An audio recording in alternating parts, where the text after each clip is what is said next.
Umaga po sa lahat. Welcome po kayo sa ating Bible reading.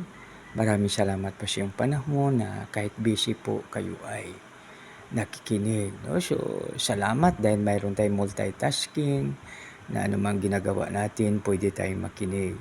Maraming salamat po. God bless us all. Akin na pong babasahin ang Maawit 18, Magandang Balita, Biblia. Awit ng tagumpay ni David. Upang awitin ng punong mang-awit, awit ni David na lingkod ni Yahweh, inawit niya ito nang siya iligtas ni Yahweh mula sa kanyang makaaway at kaya sa kanyang father-in-law na si King Saul. O Yahweh, ikaw ay aking minamahal. Ikaw ang aking kalakasan. Si Yahweh ang aking batong tanggulan, ang aking tagapagligtas, Diyos at kanlungan, tagapag-ingat ko at aking sanggalan.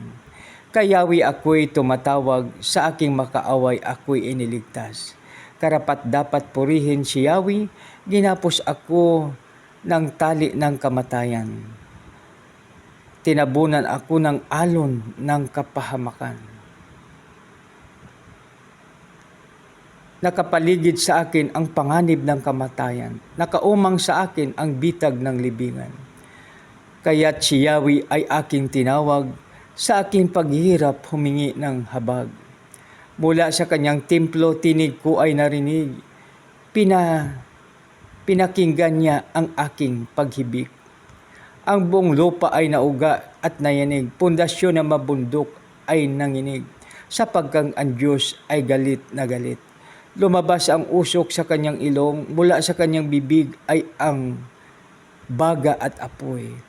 Nahawi ang langit at siya'y bumaba. Makapal na ulap ang tungtungan niya. Sa isang kirubin siya ay sumakay. Sa papawirin mabilis na naglalakbay. Ang kadilimay ginawa niyang takip. Maitim na ulap na puno ng tubig. Gumuhit ang kidlat sa harapan niya, at mula sa ulap bumuhos kaagad ang maraming butil ng yelo at baga.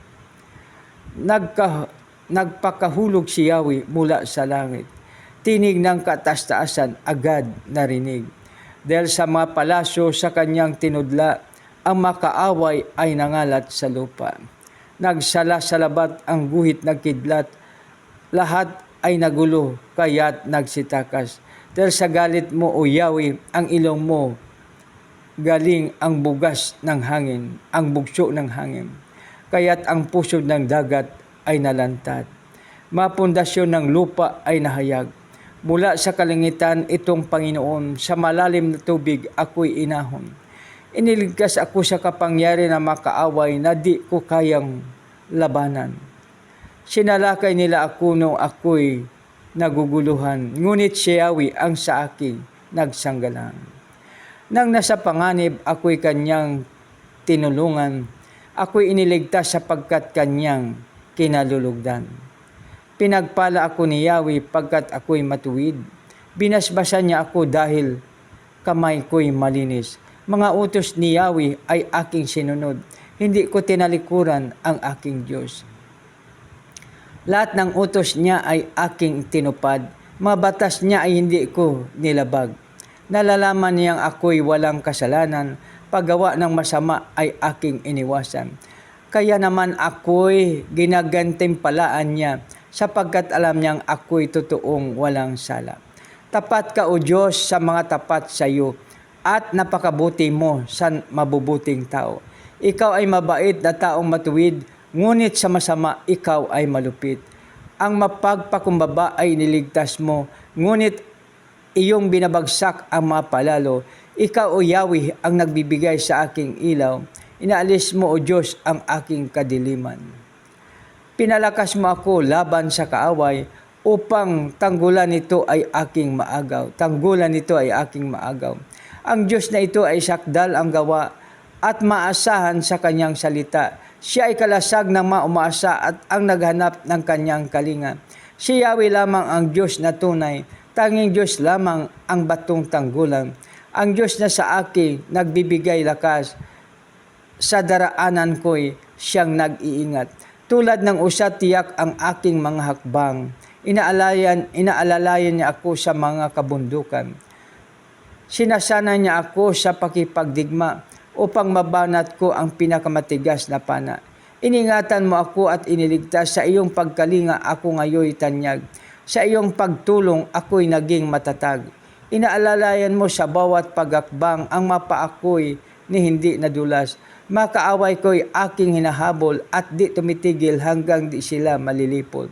Di sila makabangon kapag ako'y sumalakay. Sa paraan ko'y bagsak sila at talunan. Pinalakas mo ako para sa labanan at pinagtagumpay sa aking makaaway. Makaaway ko'y pinapaatras mo. Mga napupuot sa akin ay pinupuksa ko. Mihingi sila ng saklulo, ngunit walang tumutulong. Tumatawag rin kay Yahweh, ngunit hindi siya tumutugon. Dinurog ko sila hanggang sa matulad sa pinong alikabok na ipinapadpad. Aking tinipon, niyapak-yapakan kagaya ng putik sa mga lansangan. Sa mga manghimagsik sa bayan ako'y iniligtas mo. Sa maraming bansa't ginawa mo itong Pangulo. Ang aking nasasakupan ngayon marami na, kahit nang mga sila ay hindi ko kilala. Sa bawat utos ko sila'y sumusunod, maging mga dayuhan sa aking yumuyukod. Nawawalan sila ng lakas ng loob, nanginginig paglabas ng kanilang muog. Buhay si Yahweh, Diyos ko tagapagligtas. Matibay kong muog purihin ang lahat. Ang kanyang kadakilay at ating ipahayag. Pinagtagumpay niya ako sa mga kaaway. Mabansay pinapailalim niya sa aking paanan. At iniligtas siya ako sa aking mga kalaban.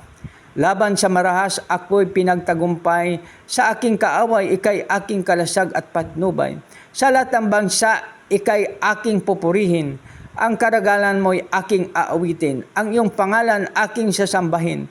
Dakilang tagumpay ibinigay ng Diyos sa kanyang hari. Tapat na pag-ibig ipinadarama niya sa kanyang pinili kay David at sa lahat ng kanyang salinlahi. Purinawa ang Diyos sa pagbasa ng kanyang salita. Mga kaibigan, huwag po tayong mag-alala, huwag na po tayong ma-stress dahil sinabi po dito kanina sa ating binasa, mga kaibigan, si Yahweh, ikaw aking minamahal. Ikaw ang aking kalakasan. Si Yahweh ang aking batong tanggulan. Ang aking tagapagligtas, Diyos at kanungan. Tagapag-ingat ko at aking sanggalang. Kay Yahweh ako'y tumatawag. Sa aking makaaway ako'y iniligtas. Karapat dapat purihin si Yahweh. Mga kaibigan, tayo na po'y manalangin. Panginoon, maraming salamat po sa iyong salita. Maraming salamat po sa iyong pagpapala. Panginoon, tulungan mo po kami na ito'y manatili po sa amin at tulungan mo rin po kami na aming ma-share po ito sa aming kapwa. Panginoon, maraming salamat. Sa iyo lamang ang kapurihan, kalwatian, O Lord. Sa pangalan ni Jesus na aming Panginoon, pagligtas. Amen and amen. God bless us all.